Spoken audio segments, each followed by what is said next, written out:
that need to take place. There are multiple examples. I only have time to talk about 2 of them.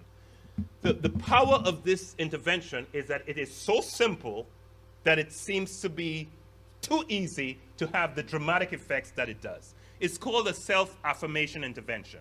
But we now have 2 randomized double-blind experiments in which 7th graders in school, black and white, are given an intervention.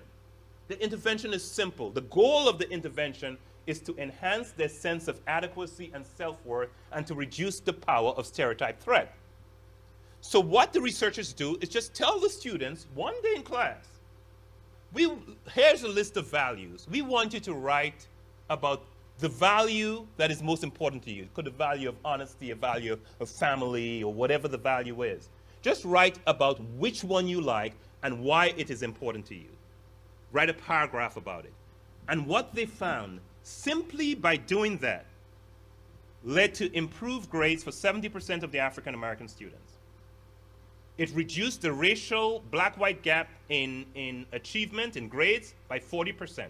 No effect of the intervention among whites, effect only among African Americans. They followed the kids for 2 years later, and they found that that one intervention, just one intervention produces the results, leads to sustained improvements in the kids' GPA for 2 years, reduced the black-white achievement gap, reduced the number of black students in remedial programs. And by the way, a similar experiment has been done with women in the STEM sciences that finds simply by helping them affirm who they are leads to improved performance academically. So again, the point I'm saying, we now know, published in Science, high quality experimental evidence of the kinds of interventions that work. Another one that's equally dramatic, done by Walton and colleagues, the social belonging intervention. Took undergraduate students, first year in college.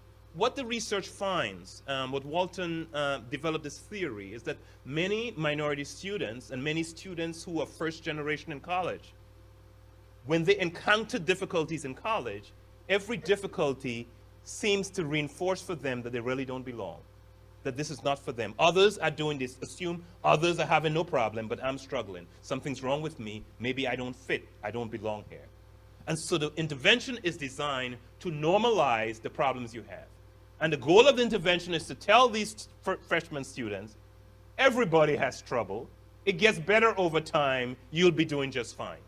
And to help the students internalize it, they not only give them the evidence and say this is the evidence from recent scientific research, but we want you to tape it so that you can, we'll videotape you taping it, talking about it so we can show it to other students in the future. And because the students had to memorize it and learn it and to be convincing talking about it, it was a strategy to help them internalize it. What's been the impact? They've now followed those kids until their senior year. Increased academic performance, reduction of the black-white gap in grades by half, reduced doctor visits, improved self-reported health. When in their senior year, they asked the students about, do you remember if you did something in your freshman year where they talked to you about stuff? The students did not have any specific recollection of the event, but it had dramatic effects upon their health. So it's not the case that we don't know what to do. One of the other things we need to do